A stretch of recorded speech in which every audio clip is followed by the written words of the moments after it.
Good evening, everyone. Today's event is a special one.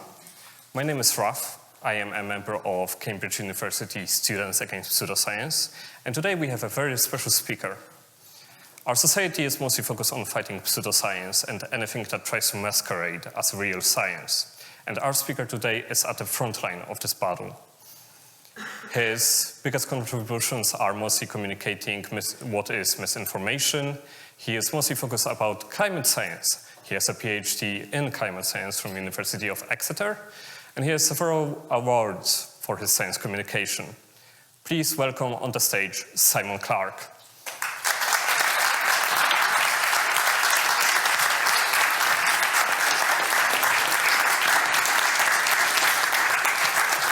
Thank you. Good grief. This is very different when you're behind a camera. Welcome, everybody. I'm sorry, are there any more seats that we can put at the back? Otherwise, you may need to get very friendly with some people in the audience. Right, there's one. It's a race. Yeah, thank you, everybody, for giving me this opportunity to speak here and for all coming out and speaking to me when you could be doing literally anything else in Cambridge. I also would just like to, before I start, draw attention to the biography that the Cambridge Union very kindly put out on Instagram about me, detailing a lot of the stuff to do with me, interestingly, completely omitting the fact that I did my undergrad at Oxford. Just a strange omission, I noticed. Now, I imagine the fact that you are here means that you probably know who I am. Just in case you don't, perhaps you're here on a date, in which case that's a bit weird. I am a recovering academic. I did my PhD in atmospheric physics at the University of Exeter and my master's degree in physics at the University of Oxford.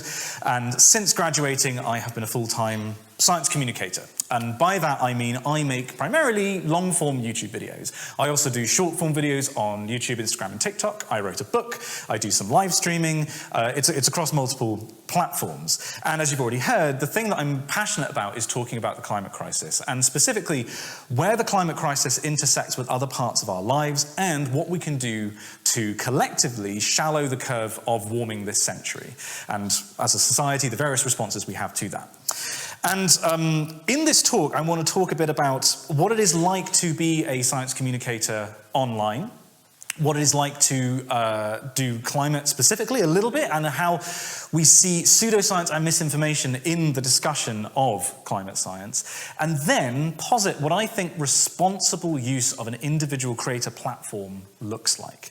And this is very much a first draft. I'm using this as an opportunity to sort of test the water and talk through these ideas. So we'll all see how this lands, I guess. So the first thing that I want to ask is, well, what actually is a science communicator? This isn't a job that really existed not that long ago, so I think it's helpful to have a definition. And because I'm an ex-academic, I really like an academic definition. So this basically says that science and communication aims to enhance public scientific awareness, understanding, literacy, and culture by building what this set of authors refer to as AEIOU responses. So that refers to awareness, enjoyment, interest, opinion forming, and understanding. So whenever I'm making a video, I will write out learning objectives at the top of my script, and it will be sentences, 2 to 3 sentences that start with one of these words: awareness of an issue, understanding of an issue, be able to opinion form about an issue. But this is only one half of the definition. This is the one that you, I think, normally see when people define science communication. But I think there is a second idea that bears defining, and that's the idea of science capital. So science capital basically refers to how into science a person is. That may be in the form of formal communication, formal education. It may be in the form of listening to podcasts about science or knowing somebody who works in the field of science. In other words, it's how much somebody thinks the field of science is for them. And that, to me, is the how you do science communication. This is the what is science communication, and this is the how you do it. Because I would argue that what a science communicator does, the whole point of it is trying to increase the science capital of a given audience, a specific targeted audience, by eliciting those AEIOU responses. And I think a very reasonable question to ask is, why would you want to do that? Like, what's the value of doing this? And I'll be completely honest with you, it's for entirely selfish reasons. I like living in a world that builds on science, that has scientifically literate people in. I like that fact because it means that I can have a tiny computer in my pocket that means I can take impossibly high-resolution pictures of my cat.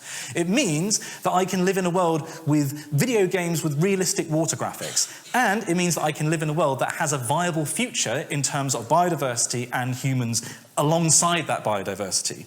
So I do this job for entirely selfish reasons. You know, you could get all lofty and high with it, but that's actually why I want to do this. And I'd argue that science communication can take many forms. When we think of science communication, I think we normally, this has shifted over the years, but I think most people have an image of basically David Attenborough, right?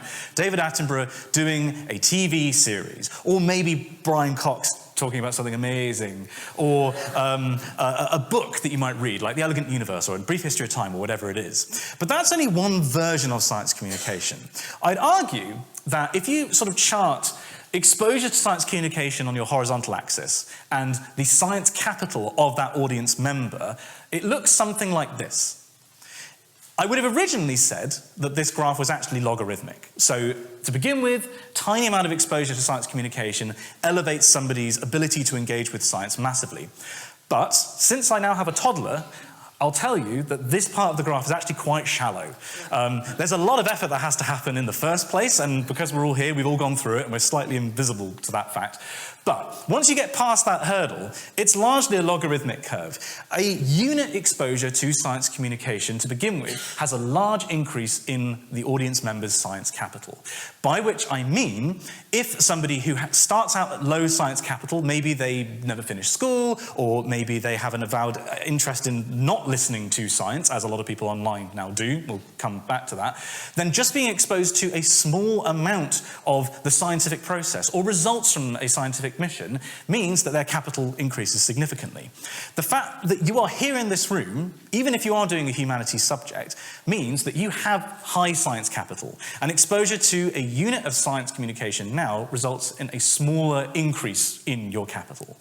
That is not to say that this part of the curve isn't valuable. That's kind of where I sit, to be honest, around here. If I was to start from scratch and was trying to maximize my impact as a science communicator, I would be doing the science communication down this end. I would be talking to Key Stage 2 and Key Stage 3 children. Now that I am a parent, I actually am quite tempted to try and do more of that kind of thing, because that's where you have the biggest impact. And I don't know if any of you have had the pleasure of teaching, but that moment when you are with, especially that kind of age of children, and you get to see the light bulb go on, is the most magic thing you can experience as an educator. And, you know, of course I want more of that.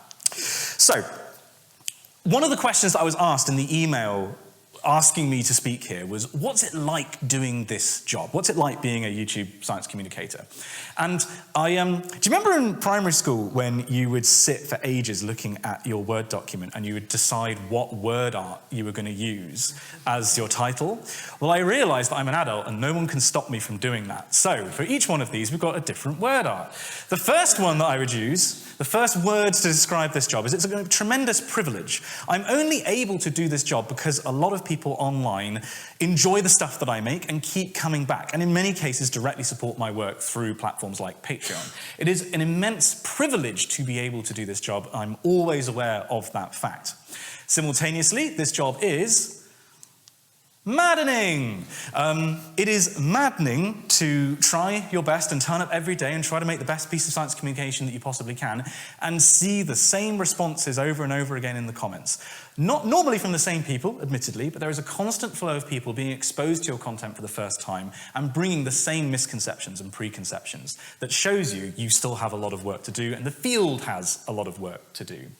This job is also tenuous. Sorry, I also enjoy putting the animations in. I left academia to become a YouTuber because it seemed to have better job security. It's not saying much. This job is very, very difficult to do and to do sustainably. I had an experience about 2 years ago where I simply couldn't afford to keep doing this job. I'm only able to keep doing it now because of community support on Patreon. And that was with me making videos that were getting tens of thousands of views or hundreds of thousands of views every time. It is difficult to do this job, and it feels like you're the Red Queen a little bit, just running to try and stay in place. Maybe as a result of that, this job is exhausting. It is a lot of hard work to make these videos. It might perhaps not seem that way, but to make a video that gets 100,000, 500,000, 1 million views in its first month, it takes an awful lot of effort in the pre-production stage when you're researching and writing. In the production stage, especially, I don't know if people saw the video that I did on how much progress we've made on climate change. I made a miniatures-based video.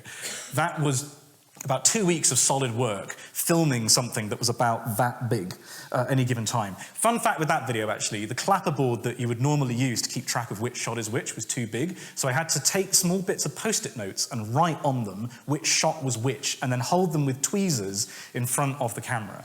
The production of these videos is exhausting, and the post-production and just staying on top of everything. But the really great part about this job is that it is, I'm stretching the definition of one word here, extremely multidisciplinary. It's such a long word that it didn't fit on the screen.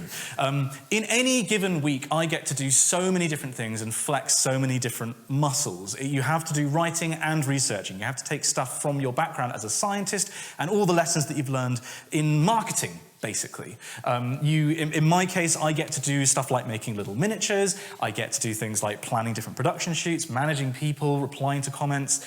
It's a whole mix, and it's a really, really great job. Not one for everybody, but I'm standing here saying I'm very privileged to do this job, and I'm grateful that I get to do it. But as I say, this is only one form of science communication. Being able to do this as an individual is relatively unusual. Most SciComm comes out of institutions. And there are advantages and disadvantages to doing it as an individual. Being an individual means that you can be very flexible, especially when it comes to short-form content like YouTube Shorts or TikToks. We, as a team, and I say we, meaning me and my producer Tristan, who I've just taken on board as like a full-time staff member, we can take a short from concept to execution and release within a couple of hours.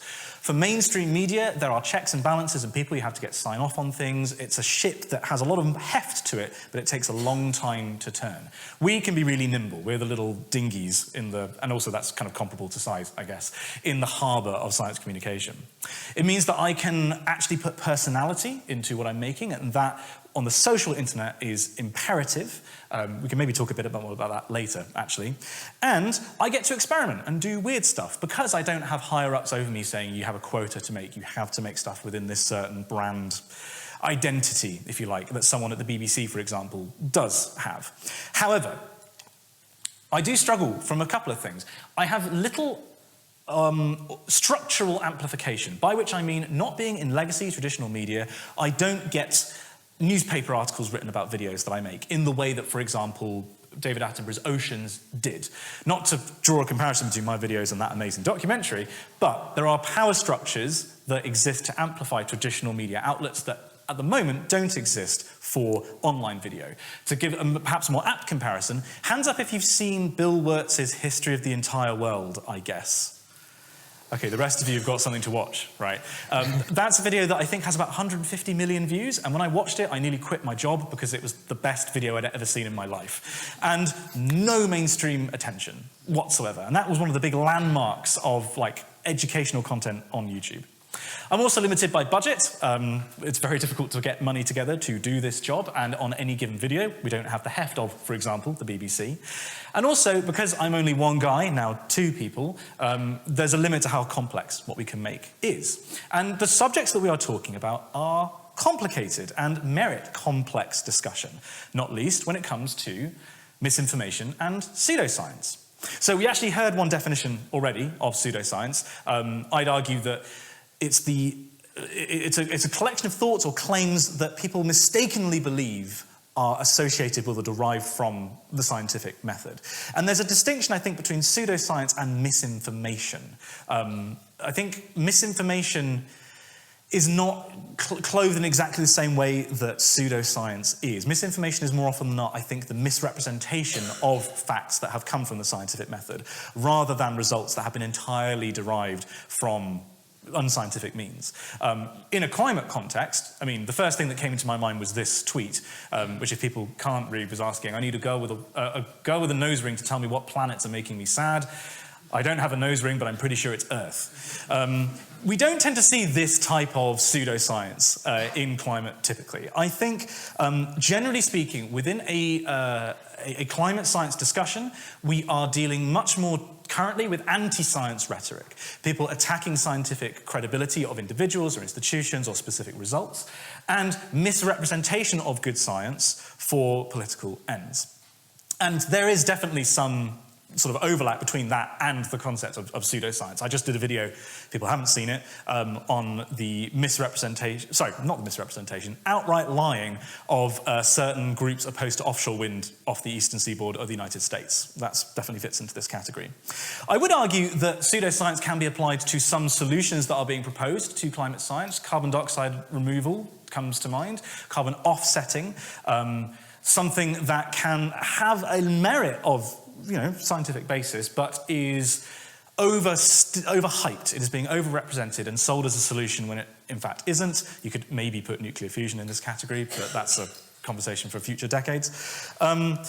Or attribution of events to climate science, or lack thereof. People saying either that this event is tied to climate change when we don't know that that is the case, and that can be very harmful. People not waiting for an attribution study to be done before making these comments is unscientific. It may be done with good intentions, but it is fundamentally unscientific when that analysis hasn't yet been done.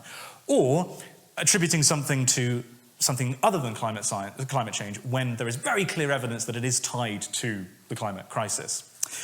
So what can we do within a climate context to improve this? Well, what I'm trying to do is A, my best, and B, what I try to do with all my videos is improve climate literacy.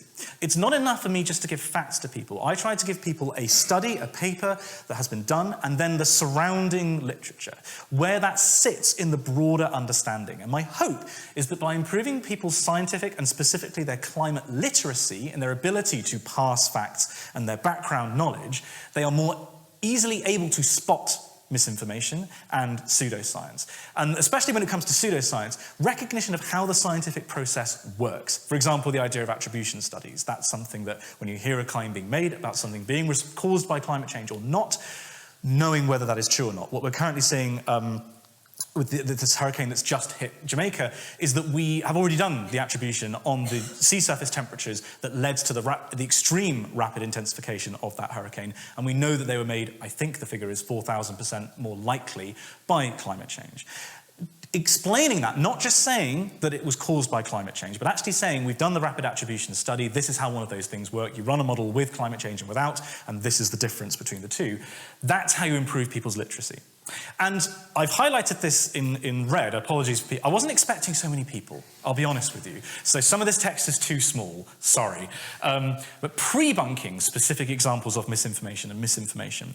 If you haven't heard pre-bunking before, it's like debunking, but you're doing it before people hear a specific claim. It's like a vaccine for misinformation, if you like. In other words, not letting bad faith actors define the terms of a conversation around an event like a climate event, for example, but instead getting ahead of that and being objective with what has and has not happened primes a general audience to reject misinformation. It's been shown to be much more effective than just straight debunking, because you're not engaging on the terms that bad faith actors insist on.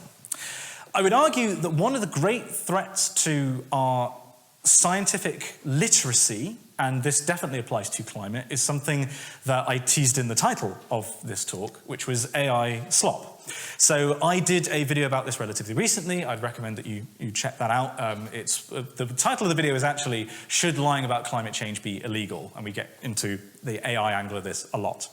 But I would argue that AI represents the greatest erosion of the mild discomfort of critical thinking.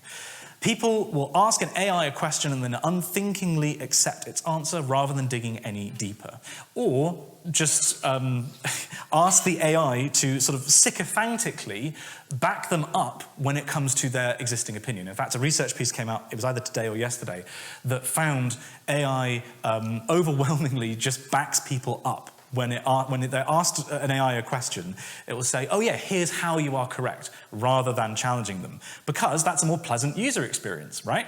And it means that people are more likely to come back and use that AI tool. That, I'm sure I don't need to tell you, is very worrying. And going forwards, there are specific dangers with the online information ecosystem. We talk about this in the video for if you'd like more information. Firstly is this concept of slop-on-slop training. The idea that AI data sets that are being used to train new AI tools, generative tools, are increasingly being fed AI-generated content. And because high-quality information, like good-quality journalists or scientific papers, are often behind paywalls, AI slop that's just been cheaply generated and chucked out onto the internet forms a larger body of the available corpus and effectively poisons the well of knowledge going forwards. It means that misinformation gets stuck in this amplification loop and becomes accepted as fact in these models just because it made up a larger part of the training set. And a specific version of that is what's called LLM grooming. There's some evidence that climate skeptic organizations are pumping out AI-generated content with skeptic talking points, such that those skeptic talking points form a larger basis of the training sets going forwards. So a very specific poisoning of the well. Something that certain companies are attempting to mitigate. Certain companies, Anthropic has been doing this where it's been preventing users from generating certain types of content with Claude. I believe OpenAI has been paying researchers to manually flag misinformation in the training data sets. But it's an uneven response. It's not something that's required of these companies. It's something that they do as and when, which means as and when it is profitable to do so. And that generally doesn't result in a good scientific outcome for anyone. Just generally, again, watch the video for more, this sector requires much greater oversight when it comes to the output of these models and everything else when it comes to the intellectual property theft that went into creating them. I'm sure you've heard this several times before. So, how has the role of an YouTube educator shifted over the past couple of years? I'd argue that media and science literacy are increasingly bifurcating, especially post-pandemic. We had, the envelope of media literacy being something like this, and then post-pandemic it bifurcated into people who really lean into identifying sources, verifying facts, and being rigorous, and people who just are comfortable being told what they already believed and don't question it. And as a result, algorithms, in addition to that fact, algorithms are leading people to become radicalized, right? Like the YouTube algorithm, if you watch one video that's slightly to right of political center, will start feeding you more and more right of center stuff till you end up with, Jordan Peterson or whatever it is. Likewise, in the slightly left of center direction, it's not one-sided. You lead to these echo chambers that have developed, and that has meant that YouTubers, to serve those echo chambers and the way in which people interact with media within those echo chambers, have become more niche and more specialized. And also, as the sector has become more professional, more money has become available, the level of production has also just increased. Going forwards, I apologize once again to the people at the back who don't have supervision. I think that the specialization of the audience of a given creator is going to continue, and creators are going to become more and more niche. There is the possibility, however, and this is something that I would like to do more going forwards, is just becoming radically multidisciplinary and having your central subject that you then engage with through the lens of another community. In my specific case, talking about climate, that means talking about climate but through the lens of sport or through gaming or cooking or whatever it is, and trying to cut across multiple echo chambers. I think that's the way that you start to undo some of that radicalization. I also think, and maybe this is just me being this way, I think that creators need to be a bit more weird. Especially given that generative AI is going to displace some creative jobs. The analogy that I make when it comes to YouTubers is it's like AI is going to generate Tesco or Sainsbury's loaf bread, right? It's something that's fine and people probably will go to for a lot of stuff. But in a world where Tesco's and Sainsbury's make loaves, artisanal bakeries still exist that you go to for high quality stuff. And when you think about the type of things that you'd see in a bakery, it tends to be a little weird, right? Like it's using unusual ingredients, it's in an unusual shape. It's giving you the same experience, but just that bit better and with that bit more of a human angle. And I feel like that's where creators are going to lean towards, just becoming more and more human, and frankly, that means being a bit more weird.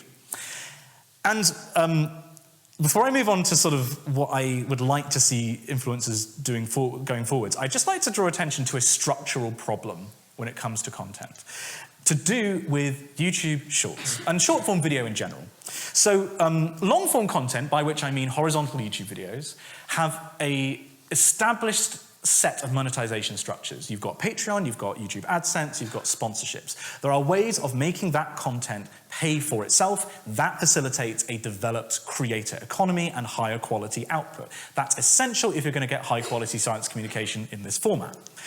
Meanwhile, short-form content doesn't have any of those structures.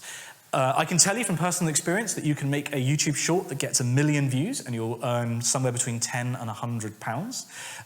You cannot seemingly convince sponsors to sign off on regular short-form content in a way that doesn't turn off the public, at least.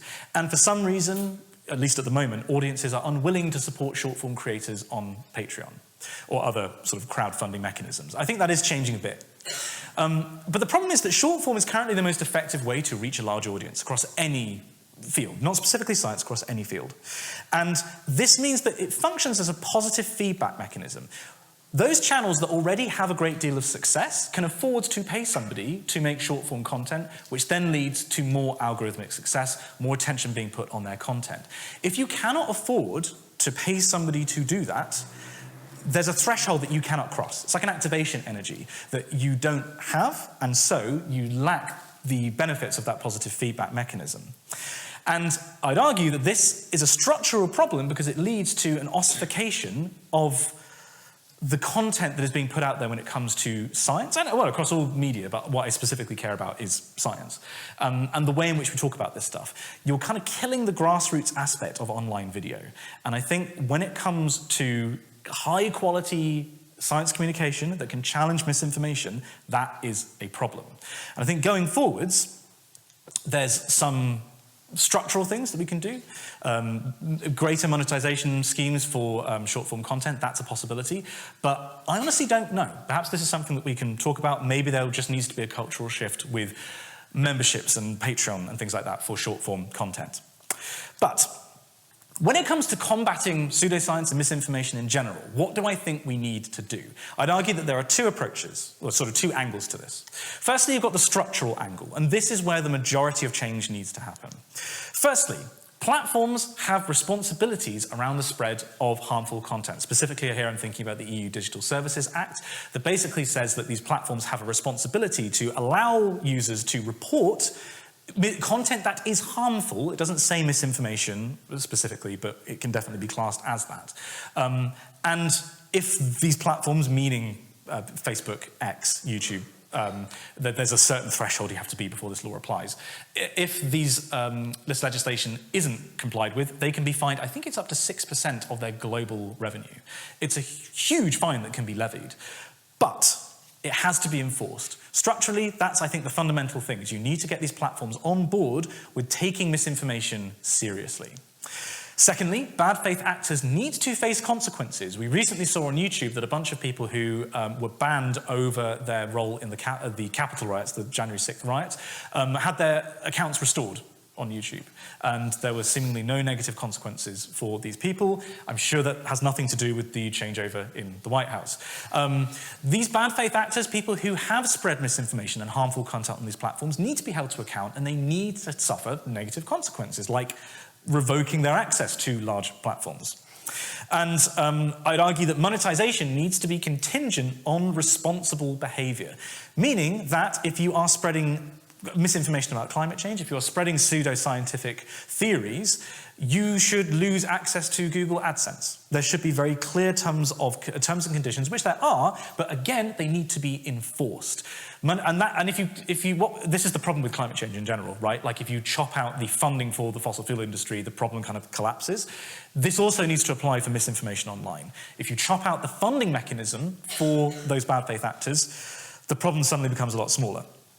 And I'd argue there's also a role for institutions, meaning universities, but also museums, large media organizations, to have creators in residence, people who are responsible content creators and who are making important, thoughtful content, to be given support, whether that's financial or access to researchers, whatever it is, basically rewarding people who are playing by the rules that mean that we have a healthy information ecosystem and punishing those people who do not abide by those rules. But what do I think a healthy creator in an information ecosystem looks like? Well, when I was preparing for this, I had some vague thoughts, and I realized that I kind of think again, I'm kind of quoting that Bill Wirtz video, actually. We can make a religion out of this. So why not have a Moses moment, seen here chilling in a model village? Why not have a Moses moment where we set out commandments for what responsible educational creators look like? So I propose Code of Responsible Conduct, first draft. And naturally, we've got to do this in biblical language. So first of all, thou shalt check and cite thy sources. This is something that is relatively commonplace on YouTube, at least.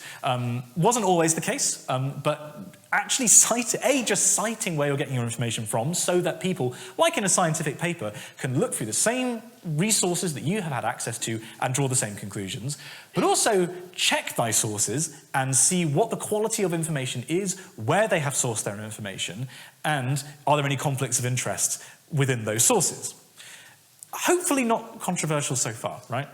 Thou shalt not present speculation as fact. Obviously, there's a spectrum between fact and speculation, and I'm inspired in this by certain educational creators who I won't name because this is being recorded, but who I think are on the wrong side of this line and will present very high-quality, glossy pieces of content that are based on speculation rather than rigorous scientific research, or are taking a piece of rigorous scientific research but that lies on the fringes of our understanding of the mainstream and presenting it as the mainstream opinion. Thirdly, and this is one that I really wish would become more common, thou shalt say, I do not know. I always think of, there's an episode of Star Trek: The Next Generation where Data, if you haven't seen who am I kidding, you're at Cambridge. Data says the first 4 words of any scientific inquiry are, I do not know. And I feel like we've lost the art of this when it comes to educational creators online. When we are asked a question, we feel obliged to have an opinion, even if it's something that's outside of our area of expertise. And I would really like it if creators could say openly, that's an interesting question, but I don't know the answer. I'm already prepping myself for the Q&A section, by the way. Being able to say, that's outside of my area of expertise, or I can give you an opinion, but it is mostly an uninformed opinion. Please go talk to somebody who knows about this. Fourthly, thou shalt be human. I'd argue that these two kind of go as a pair. It's a first draft, all right? Like, we'll work on this. Thou shalt be human, meaning when you make a mistake, which you will, talk about the fact that you made a mistake. Don't try to brush it under the rug, but saying, hey, I said this thing, I got it wrong. Let's talk to somebody who actually knows about this. To give you a really good example of this, Hank Green, who, if you don't know, excellent science communicator, did a video on geoengineering, where he basically said, I've just learned about this thing. This is amazing. Why aren't we doing it? And then a couple of days later made a video with some actual sort of climate atmospheric people saying, okay, there's a few good reasons why we're not doing this. It is a discussion that needs to be had, but it's not quite as clear-cut as he originally made it seem. That's a great example of somebody in a position of power saying, I'm human, I made a mistake, let's see how we can learn from this. I'd like to see creators do more of that. Thou shalt consider thy place in the information ecosystem. What I mean by this is you are but one voice in a huge choir, not just of individual creators, but also of legacy media, of newspapers, of talking heads, of opinion pieces. In a climate context, I am very, very aware of my place in the information ecosystem. I am very aware that a lot of the information ecosystem is dominated by negativity, doomerist movements, and that is not a helpful force when it comes to actual climate solutions. So, a very frequent criticism of my work is that I can be too optimistic when it comes to presenting trajectories or solutions for the future. That is because of this, because I know that I am one voice in a larger choir. And if you have not sung in a choir before, you have to work as a team. And you have to be aware of where you sit in the harmony, basically. That's what I want people to just be a bit more aware of going forwards, their meta position in the ecosystem. We're getting towards the end. Thou shalt not use misinformation as marketing.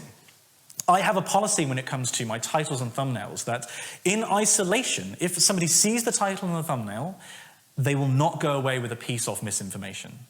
In other words, you don't take something that's shocking and upsets people and says, oh, I wasn't expecting this person to say that, like me making a video saying, we're all gonna die. That would probably get you clicks, yes, because people are drawn to negativity. But in isolation, if somebody doesn't watch that video, that constitutes a piece of misinformation. And there are several educational channels that I would wish were just more responsible around this, asking themselves, what happens if somebody doesn't watch this video? What happens if my branding is all that they see about a topic? What do they go away with? And then lastly, thou shalt not be enthralled to thy platforms. Meaning, just because you are dependent on YouTube, TikTok, Instagram, whatever it is, for your livelihood, you should still question the way that those platforms act, the way that they design their algorithms, the way that they pay their creators, or they comply or do not comply with codes of conduct. And in my case, specifically, Google massively blowing past its carbon targets because they have doubled down so spectacularly on the use of generative AI. You should not feel that you cannot criticize the hand that feeds you. I feel like, again, hopefully that's not a controversial one. This is a first draft. There's 7 commandments. There's probably room for a couple more if we're going by, precedent. So maybe we can talk about that going forwards. But this was basically kind of where I wanted to get to. This is what I think being responsible as a science communicator, A, accomplishes, why you accomplish it, what you're up against, and I would argue what you can do to basically just try and be a good example. And with that, please remember to like, comment, and subscribe. Thank you very much for your attention, and I believe we're now going to have a Q&A. Yes, Q&A. Thank you very much.